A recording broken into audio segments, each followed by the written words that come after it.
அதே நேரம் காரில் வைஷ்ணவியும் விஷ்ணுவும் அமைதியாக பயணித்துக் கொண்டிருந்தனர். அந்த நேரத்தில் விஷ்ணுவின் கைபேசி ஒலித்தது. திரையில் தேவேந்திரன் என்ற பெயர் மின்னியதை பார்த்தவன் உடனேயே அழைப்பை ஏற்றான். ஹலோ சார், சொல்லுங்க என்று இயல்பாக கேட்டான். மறுமுனையில் சில நொடிகள் அமைதி நிலவியது. பிறகு தேவேந்திரனின் குரல் சற்றே பதற்றமாக ஒலித்தது.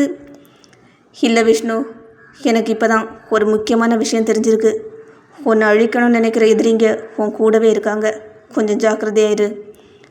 அந்த ஒரு வார்த்தையில் விஷ்ணுவின் முகம் சுருங்கியது. என்ன சார், என்னை அழிக்க நினைக்கிறவங்க என் கூட இருக்காங்களா? நீங்கள் யாரை பற்றி சொல்கிறீங்க என்று அவசரமாக கேட்டான். ஆனால் தேவேந்திரன் அதற்கு மேல் எதுவும் சொல்லவில்லை. நீ ஜாக்கிரதையாயிரு, அவ்வளவுதான் என்று மட்டும் கூறிவிட்டு அழைப்பை துண்டித்து விட்டார். விஷ்ணுவோ மீண்டும் தேவேந்திரனுக்கு அழைத்தான். ஆனால் அழைப்பு எடுக்கப்படவில்லை. கைபேசியை மெதுவாக கீழே வைத்த விஷ்ணு ஆழ்ந்த யோசனையில் மூழ்கி போனான். என்னை சுற்றி என்ன நடக்குது? அன்னைக்கு ஃபோன் பண்ணி நீ கல்யாணம் பண்ணியிருக்கிற பொண்ணை பற்றி ஏதோ முழுசாக விசாரின்னு சொன்னார். இன்னைக்கு என்னடானா எதிரிங்க உன் கூடவே இருக்காங்கன்னு சொல்கிறாரு. நிச்சயமாக வைஷ்ணவி என்னோட எதிரியாக இருக்க வாய்ப்பே இல்லை. அப்படின்னா யாரை மனசில் வச்சுக்கிட்டு இப்படி சொல்கிறாரு? அவனது யோசனை மேலும் ஆழ்ந்தது. விஷ்ணுவின் முகத்தில் ஏற்பட்ட திடீர் மாற்றத்தை கவனித்த வைஷ்ணவியோ அவனை பார்த்தபடி மெதுவாக கேட்டாள். என்னாச்சு? ஃபோனில் யாரு? எதுக்காக இவ்வளவு யோசனையாக இருக்கீங்க? விஷ்ணு பெருமூச்சு விட்டான். அவர் எனக்கு ரொம்ப பழக்கப்பட்டவர். திடீர்னு உன்னை அழிக்க நினைக்கிற எதிரிங்க உன் கூடவே இருக்காங்க, ஜாக்கிரதையாக இருன்னு சொல்லிட்டாரு. அதான் யோசிச்சுட்டு இருக்கேன். அவன் சொன்ன வார்த்தைகளை கேட்டதும் வைஷ்ணவி அவனை பார்த்தபடியே, அவர் யாரு? எங்கேருந்து பேசுகிறாரு? நீங்கள் மறுபடியும் கூப்பிட்ட பிறகு அவர் ஏன் பேசலை என்று கேள்விகளை ஒன்றன் பின் ஒன்றாக அடுக்கினாள். விஷ்ணுவோ எந்த பதிலும் சொல்லாமல் காரை மெதுவாக சாலையோரம் நிறுத்தினான். பிறகு அவளை திரும்பி பார்த்தவன், போதும், என்கிட்ட நீ எதுவும் கேட்கக்கூடாது. நான் உனக்கு எதுவும் சொல்ல மாட்டேன் என்று சொல்ல, ஏன், என்னாச்சு என்று வைஷ்ணவி எதுவும் புரியாமல் கேட்டாள். அவளை நேராக பார்த்த விஷ்ணுவோ, நீ யாருன்னு என்கிட்ட சொல்லலைல்ல, அதனால் என்னை பற்றியும் உங்ககிட்ட நான் எதுவும் சொல்ல மாட்டேன், போ என்று கூறிவிட்டு மீண்டும் காரை இயக்க தயாரானான். வைஷ்ணவியோ அப்படியே தலையில் கை வைத்துக்கொண்டு அமைதியாக தனது இருக்கையில் சாய்ந்து அமர்ந்தாள். அவளது நினைவுகள் மீண்டும் பின்னோக்கி பயணிக்க ஆரம்பித்தன. விஷ்ணுவை பொறுத்தவரை வைஷ்ணவி என்ற பெயர் அவன் வாழ்வில், அவன் நினைவில் தனியாக பதிந்ததே இல்லை. பள்ளியில் தன்னுடன் படித்த பல மாணவிகளில் அவளும் ஒருத்தி, அவ்வளவுதான். ஆனால் வைஷ்ணவியை பொறுத்தவரை அது அப்படியில்லை. அவள் கண்கள் எப்போதும் தேடுவது விஷ்ணுவைத்தான். அவன் சிரிப்பும் கோபமும் நடையும் பேச்சும் அப்படியே அவள் மனதில் பதிந்திருந்தன. விஷ்ணு கல்லூரியில் சேர்ந்த பிறகு அவனது வாழ்க்கை, நண்பர்கள், படிப்பு, கல்லூரி என்று வேறொரு பாதையில் சென்றது. ஆனால் வைஷ்ணவியின் மனமோ இன்னும் அவனையே சுற்றித்தான் வாழ்ந்தது. அப்போது அவள் 9ஆம் வகுப்பு படித்து கொண்டிருந்தாள். அன்று மாலை பள்ளி முடிந்து வீட்டிற்கு நடந்து சென்று கொண்டிருந்த போது சாலையின் ஓரத்தில் பெரிய கூட்டம் ஒன்று கூடியிருந்தது. ஆர்வமாக எட்டி பார்த்தாள். 12ஆம் வகுப்பு படிக்கும் ஒரு மாணவி அழுதபடி நின்றிருந்தாள். அவளுக்கு முன்னால் 20 வயது மதிக்கத்தக்க ஒரு வாலிபன் கோபத்தில் கத்தி கொண்டிருந்தான். நான் லவ் பண்ணுறேன்னு சொன்னால் பெரிய இவ்வளாட்டம் சீன் போடுறியா? இன்னைக்கு எல்லார் முன்னாடியும் உன் திமிர அடக்குறண்டி என்று அவளது கையை பிடிக்க முயன்றான். அந்த பெண்ணோ பயத்தில் கையை இழுத்து கொண்டு, என்னை விட்டுருங்க ப்ளீஸ், எனக்கு உங்களை பிடிக்கல என்று அழுதாள். சுற்றி நின்றவர்கள் எல்லாரும் வேடிக்கை பார்த்து கொண்டிருந்தார்களே தவிர யாரும் முன்னே வரவில்லை. அந்த நேரம்தான் கூட்டத்தை விலக்கி கொண்டு விஷ்ணு உள்ளே வந்தான். இப்போது அவன் 3ஆம் ஆண்டு கல்லூரி மாணவன். கல்லூரி முழுவதும் அவன் பெயரை கேட்டாலே 2 அடி தள்ளி நின்றுதான் பேசுவார்கள். அவன் நேராக அந்த வாலிபன் முன்னால் வந்து நின்றான். அவ கையை விடு. ஒரே ஒரு வரிதான். ஆனால் அந்த குரலில் இருந்த அழுத்தம் சுற்றியிருந்தவர்களையே அமைதியாக்கியது. அந்த வாலிபனோ விஷ்ணுவை மீறிருந்து கீழ்வரை பார்த்தான். நீ யாருடா? இது எங்கள் 2 பேர் விஷயம். உன் வேலையை பார்த்துட்டு போ. விஷ்ணு மெதுவாக சிரித்தான். நீயா அவ கையை விடுறியா, இல்லை நான் விட வைக்கட்டுமா? என்னடா பண்ணுவ என்று சொல்லியபடியே அவன் மீண்டும் அந்த பெண்ணின் கையை பிடிக்க முயல, அடுத்த நொடியே பழார் என்று விஷ்ணுவின் கை அவன் கன்னத்தில் இறங்கியது. அந்த அறையின் சத்தமே அந்த இடம் முழுவதும் அப்படி எதிரொலித்தது. யாரும் அதை எதிர்பார்க்கவில்லை. அந்த வாலிபனோ 2 அடி பின்னால் தடுமாறி நின்றான். கன்னத்தை பிடித்தபடி கோபமாக விஷ்ணுவை நோக்கி பாய்ந்தான். என்னை அடிக்கிறியாடா? அவன் கையை ஓங்கிய வேகத்தில் விஷ்ணு அதை நடுவிலேயே பிடித்து முறுக்கினான். ஆ ஆ என்று வலியில் அவன் அலற, அவனை ஒரு தள்ளு தள்ளிய விஷ்ணு அவன் சட்டையை பிடித்து அருகே இழுத்தான். ஒரு பொண்ணு வேண்டான்னு சொன்ன பிறகும் அவளை தொந்தரவு பண்ணுறது காதலே இல்லை. அதுக்கு பேர் கோலத்தனம். அவளை நடு ரோட்டில் அவமானப்படுத்துகிற தைரியம் இருக்குல்ல, அதே தைரியம் ஒரு பொண்ணு வேண்டாம்னு சொன்னால் அதை ஏற்றுக்கிறதுலையும் இருக்கணும். உன் வீட்டில் இருக்கிற பொண்ணுங்களையும் இப்படி யாராவது நடத்தினா பரவாயில்லைன்னு சும்மா இருப்பியா நீ? அந்த வாலிபனோ விஷ்ணுவை பார்த்து கோபத்தில் பற்களை கடித்தான். ஆனால் அவனால் விஷ்ணுவின் கண்களை நேராக பார்க்க முடியவில்லை. சுற்றி நின்றவர்கள் எல்லோரும் அமைதியாகவே நின்றார்கள். யாரும் ஒரு வார்த்தை கூட பேசவில்லை. ஏனென்றால் விஷ்ணு கோபப்பட்டால் என்ன செய்வான் என்று அந்த பகுதியில் இருந்த பலருக்கும் நன்றாகவே தெரியும். அவனாக சண்டையை ஆரம்பிக்க மாட்டான். ஆனால் ஆரம்பித்த சண்டையை பாதியில் விடவும் மாட்டான். விஷ்ணுவோ அவன் சட்டையை விட்டுவிட்டு, இன்னொரு தடவை ஏதாவது பொண்ணு பின்னாடி இப்படி போன அடுத்த அடி உன் கன்னத்தில் இருக்காது என்று சொல்லிவிட்டு திரும்பினான். அந்த வாலிபன் ஒரு வார்த்தை கூட பேசாமல் தலையை குனிந்து அங்கிருந்து நகர்ந்தான். அனைவரும் வழிவிட்டு நின்றனர். அவர்களுக்கு அருகில் நின்றிருந்த வைஷ்ணவி மட்டும் இமைக்க மறந்து விஷ்ணுவையே பார்த்து கொண்டிருந்தாள். அந்த ஒரு சம்பவத்திற்கு பிறகு இவன் எந்த பெண்ணையும் தவறாக பார்க்க மாட்டான். ஒரு பெண்ணின் மரியாதைக்காக சண்டை போட தயங்காதவன் என்ற அளவிற்கு அவன் மீது இருந்த மதிப்பு இன்னும் பல மடங்கு உயர்ந்தது. நாட்கள் உருண்டோடின. அன்று மாவட்ட அளவிலான கல்ச்சரல் நடன போட்டி வேறு ஒரு பள்ளியில் வைத்து நடைபெற இருந்தது. பல மாதங்களாக ஒத்திகை பார்த்து வந்த கலை நிகழ்ச்சிகள் நடைபெற இருந்ததால் பள்ளி முழுவதும் உற்சாகமாக இருந்தது. நிகழ்ச்சியில் பங்கேற்கும் மாணவிகள் அனைவரும் வெள்ளி நிற கேரள உடையும் பொன்னிற கருகிட்ட தாவணியும் அணிந்து தேவதைகள் போல் காட்சியளித்தனர். அவர்களுக்குள் வைஷ்ணவியும் ஒருத்தி. அப்போது திடீரென்று வானமிருண்டு பலமாக மழை பெய்ய ஆரம்பித்தது. தயாராக இருந்த மாணவிகள் அனைவரும் பள்ளி வாசல் அருகே இருந்த நிழற்குடையின் கீழ் வந்து ஒதுங்கிக் கொண்டனர். மழை கொஞ்சம் குறைஞ்சதும் போகலாம் என்று ஆசிரியர்கள் அவர்களை அமைதிப்படுத்தி கொண்டிருந்தனர். அதே நேரத்தில் பள்ளியின் முன் சாலையில் ஒரு சொகுசு கார் வேகமாக வந்து கொண்டிருந்தது. மழை நீரால் சாலையோரம் பெரிய பள்ளத்தில் சேரும் தண்ணீரும் தேங்கியிருந்ததையும் பொருட்படுத்தாமல் அந்த காரை ஓட்டிய இளைஞன் வேகத்தை கொஞ்சம் கூட குறைக்காமல் சேற்று நீர் அவர்கள் மேல் படும் அளவிற்கு வாகனத்தை ஓட்டினான். தேங்கியிருந்த சேரும் மழை நீரும் ஒரேடியாக நிழற்குடையின் கீழ் நின்றிருந்த மாணவிகள் மீது முழுவதும் சிதறியது. வெள்ளை நிற உடைகள் அனைத்தும் சேற்றால் கரைப்பட்டன. சில மாணவர்கள் தங்கள் உடையை பார்த்த உடனேயே கண்கலங்கி அழ ஆரம்பித்தனர். போச்சு, இவ்வளோ நாள் நம்ம ப்ராக்டிஸ் பண்ணதெல்லாம் வேஸ்ட்டாக போச்சு. இனி இந்த ட்ரெஸ்ஸோட எப்படி ஸ்டேஜில் போகிறது? மிஸ், எங்கள் ட்ரெஸ் எல்லாம் கெட்டு போயிடுச்சு என்று குரல்கள் ஒன்றின் பின் ஒன்றாக ஒலித்தன. அந்த நேரத்தில் எதிரே இருந்த டீ கடையில் நண்பனை சந்தித்துவிட்டு வெளியே வந்த விஷ்ணுவின் பார்வையில் இந்த காட்சி விழுந்தது. ஒரு நொடி கூட யோசிக்கவில்லை. வேகமாக தனது பைக்கை எடுத்துக்கொண்டு அந்த காரின் முன்பாகவே வழிமறித்து நின்றான். காரிலிருந்து இறங்கிய இளைஞனோ அலட்சியமாக, தெரியாமல் நடந்து போச்சு, சாரி என்று சொல்லிவிட்டு நடக்க முயல விஷ்ணு அவன் வழியை மறித்தான். தெரியாமல் நடந்திருந்தா நீ உன்னோட வேகத்தை குறைச்சிருப்ப. இது தெரியாமல் நடந்ததில்லை, அலட்சியம். அவனோ எரிச்சலுடன், டேய் நீ யார்டா என்ன கேள்வி கேட்க என்று முறைக்க விஷ்ணுவின் முகம் இறுகியது. அங்கே நின்று அழுற ஒவ்வொரு பொண்ணும் இந்த ஒரு நாளுக்காக எத்தனை மாதம் கஷ்டப்பட்டுருக்காங்கன்னு தெரியுமா? அவன் சிரித்தபடியே, காசு கொடுக்குறேன், வேறு ட்ரெஸ் வாங்கிக்கட்டும் என்று சொல்ல அடுத்த நொடியே விஷ்ணுவின் கை அவன் கன்னத்தில் பதிந்தது. அந்த இடமே ஒரு கணம் அமைதியாகி போனது. அந்த இளைஞன் கோபத்தில் விஷ்ணுவை தாக்க முயன்றான். ஆனால் விஷ்ணு அவன் கையை பிடித்து முறுக்கி ஒரே தழலில் கீழே தள்ளிவிட்டான். மீண்டும் எழுந்தவன் ஓங்கி குத்தவர அந்த குத்தை தவிர்த்து அவன் வயிற்றில் ஒரு குத்துவிட்டான். விஷ்ணுவின் கோபத்தை பார்த்ததும் அங்கிருந்தவர்கள் அனைவரும் அமைதியாக நின்றனர். முதல்ல அந்த பொண்ணுங்க கிட்ட போய் மன்னிப்பு கேளு. விஷ்ணுவின் குரல் இடியாய் ஒலித்தது. அந்த இளைஞன் மறுக்க முயன்றாலும் விஷ்ணுவின் கண்களை நேராக பார்க்க முடியவில்லை. வேறு வழியில்லாமல் தலை குனிந்து ஒவ்வொரு மாணவியிடம் மன்னிப்பும் கேட்டான். அதன் பிறகுதான் விஷ்ணு பள்ளியின் தலைமை ஆசிரியரிடம் சென்று, சார், இவங்க எந்த தப்பும் பண்ணலை. இவங்களுக்கு மறுபடியும் ரெடியாக 1 மணி நேரம் டைம் கொடுங்க. இவ்வளோ நாள் உழைச்சது வீணாகக்கூடாது என்று கேட்க தலைமை ஆசிரியரும் உடனடியாக சம்மதித்தார்.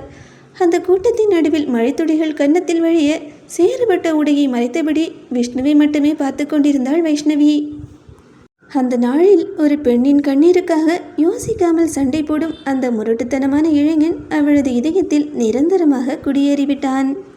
ஆனால் அந்த நூற்றுக்கணக்கான மாணவிகளின் கூட்டத்தில் வைஷ்ணவி என்ற ஒரு பெண் தன்னை உயிராக நேசிக்க ஆரம்பித்து விட்டாள் என்பதை கூட விஷ்ணு அன்றும் அறியவில்லை. சிறு வயது முதலே விஷ்ணுவை மனதில் சுமந்து கொண்டிருந்தாலும் வைஷ்ணவிக்கு தான் யார், தனது நிலை என்ன, இந்த உலகத்தில் தனக்கான எல்லை எது என்பது நன்றாகவே தெரியும். ராகவேந்திரன் தன்னை மகளாக வளர்த்தாலும் அந்த அன்பிற்கு எந்த காலத்திலும் களங்கம் வரக்கூடாது என்பதில் அவள் எப்போதும் தெளிவாக இருந்தாள். அவர் ஒரு நாளும் தலை குனியக்கூடாது என்பதற்காகவே தனது சிறு சிறு ஆசைகளை கூட மனதிற்குள் புதைத்து வைத்து வாழ கற்றுக்கொண்டவள். எதையும் வேண்டுமென்று கேட்டு அடம்பிடித்து அவரை சங்கடப்படுத்தாதவள். ஆனால் 12ஆம் வகுப்பை முடித்த பிறகு தனக்குள் எழுந்திருக்கும் அந்த வித்தியாசமான உணர்வை அவளுக்குள் அடக்கி வைக்க முடியவில்லை.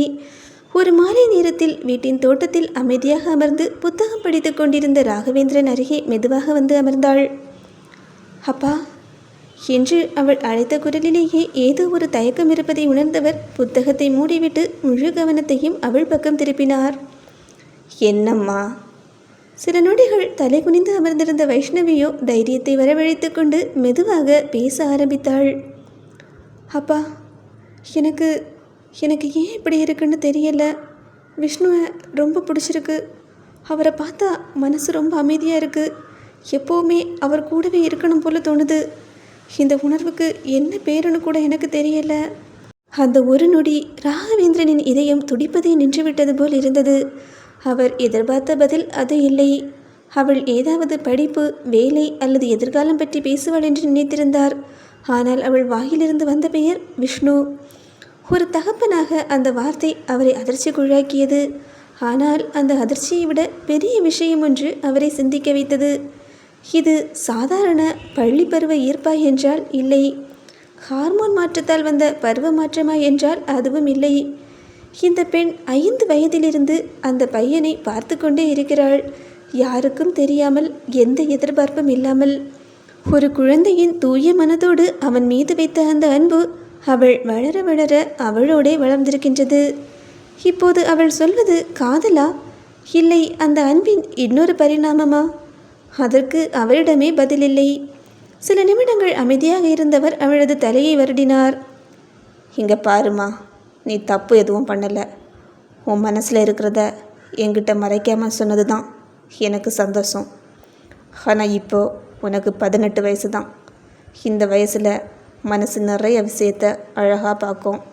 அதில் எது வாழ்க்கை, எது உணர்வு, எது காலத்தோடு மாறிடும் அப்படின்னு நமக்கே புரியாது.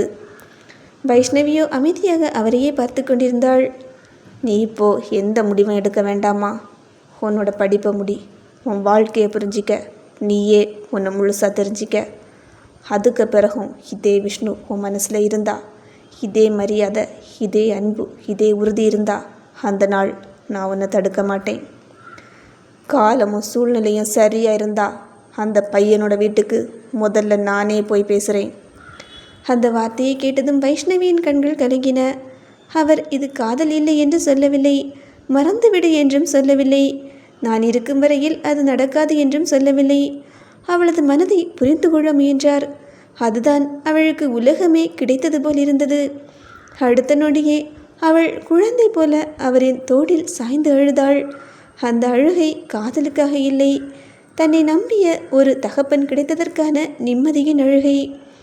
அதே நேரத்தில் விஷ்ணுவின் தந்தை சிவராமன் பல ஆண்டுகளாக கட்டி காத்து வந்த கல்வி நிறுவனங்களின் நிர்வாகத்தை அருகிலிருந்து கவனிக்க ஆரம்பித்திருந்தான் விஷ்ணு.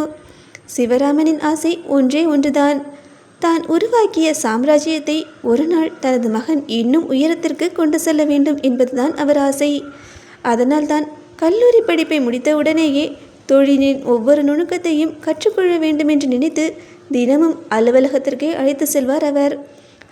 ஆனால் கோப்புகள், கணக்கு வழக்குகள், நிர்வாக கூட்டங்கள், ஒப்பந்தங்கள் என்று நாள் முழுவதும் ஒரே இடத்தில் அமர்ந்து வேலை செய்வதில் விஷ்ணுவுக்கு பெரிதாக நாட்டம் வரவில்லை. அவனுக்கு மனிதர்களோடு நேரடியாக பழகுவது பிடிக்கும், மாணவர்களோடு பேசுவது பிடிக்கும், புதிய விஷயங்களை உருவாக்க வேண்டும் என்ற ஆர்வம் இருந்ததே தவிர ஏற்கனவே ஓடிக்கொண்டிருக்கும் நிர்வாகத்தை மட்டும் பார்த்து கொண்டு அமர்ந்திருப்பது அவனுக்கு சலிப்பாகவே தோன்றியது. மகனின் மனநிலையை நன்றாக புரிந்து கொண்ட சிவராமன் அவனை வற்புறுத்த விரும்பவில்லை. சில நாட்கள் யோசித்தவரோ தனக்கு சொந்தமான கல்வி அறக்கட்டளையின் கீழ் இயங்கி வந்த மிகப்பெரிய கல்லூரியின் கரஸ்பாண்டன்ட் பொறுப்பை விஷ்ணுவிடம் ஒப்படைத்தார். உனக்கு பிடிக்காம ஆஃபீஸில் உட்காந்து ஃபைலை பார்த்துட்டு இருக்கிறத விட மாணவர்களோடு சேர்ந்து இந்த கல்லூரியை வளர்த்து காட்டு, அப்போ தான் உன்னோட திறமை முழுசாக வெளிப்படும் என்று நம்பிக்கையுடன் அந்த பொறுப்பை அவனிடம் வழங்கினார். விஷ்ணுவும் அந்த பொறுப்பை ஒரு சவாலாக ஏற்றுக்கொண்டான். வரும் கல்வியாண்டு முதல் தானே அந்த கல்லூரியின் நிர்வாகத்தை ஏற்று நடத்துவது என்று பொறுப்பெடுத்தான். 12ஆம் வகுப்பு பொதுத் தேர்வு முடிவுகள் வெளியான நாள் ராகவேந்திரனின் மனம் நிறைந்திருந்தது. வைஷ்ணவி நல்ல மதிப்பெண்களுடன் தேர்ச்சி பெற்றிருந்தாள். தனது மகளின் வெற்றியை பார்த்து பெருமையாக உணர்ந்தவர் அவளை அருகில் அமர வைத்து மெதுவாக கேட்டார். இனிமே காலேஜ் படிக்க போகிற, என்னம்மா படிக்க ஆசைப்படுற? அந்த கேள்வியை கேட்டதும் அவள் உடனே பதில் சொல்லவில்லை. அவளது விரல்கள் ஒன்றோடொன்று பின்னிக் கொண்டன. ஏதோ சொல்ல வேண்டும், ஆனால் எப்படி சொல்வதென்று தெரியாமல் அமைதியாக அமர்ந்திருந்தாள். அவளது முகத்தை கவனித்த ராகவேந்திரன் மெதுவாக, என்னம்மா, ஏதாவது யோசனையா என்று கேட்க சிறிது நேரம் கழித்து ஆழமாக மூச்சை இழுத்தவள், அப்பா, நான் டாக்டருக்கு படிக்கலாம்னு நினைக்கிறேன் என்று மெதுவாக சொல்ல அந்த பதில் ராகவேந்திரனுக்கு சற்று ஆச்சரியமாகவே இருந்தது. டாக்டரா? உனக்கு டாக்டருக்கு படிக்கிறது பிடிக்காதுன்னு ஏற்கனவே சொல்லியிருந்தல்லம்மா, அப்புறம் ஏம்மா திடீர்னு என்று கேட்க, எனக்கு தெரியலப்பா, அவர் எப்பவும் யாருக்காவது உதவி பண்ண போய் சண்டையில் மாட்டிக்கிறாரு. சண்டையில் சில சமயம் அவருக்கு காயம் எல்லாம் படுதுப்பா. அவருக்கு எதுவும் ஆகிடக்கூடாதுன்னு மனசு ரொம்ப பயப்படுது. நான் டாக்டராக இருந்தால் அவருக்கு ஏதாவது ஆனால் அவரை பத்திரமா பார்த்துக்க முடியலப்பா என்று சொல்லும்போதே அவள் குரல் மெதுவாக உடைந்தது.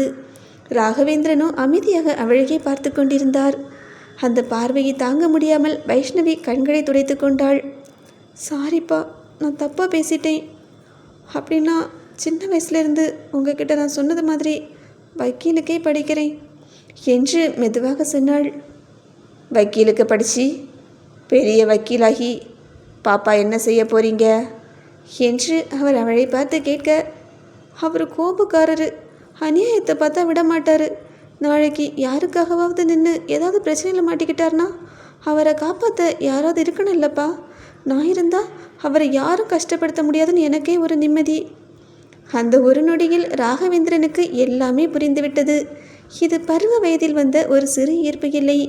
இது பல வருடங்களாக அவள் மனதில் வேரூன்றி அவள் வாழ்வோடு கலந்து போன ஒரு உணர்வு.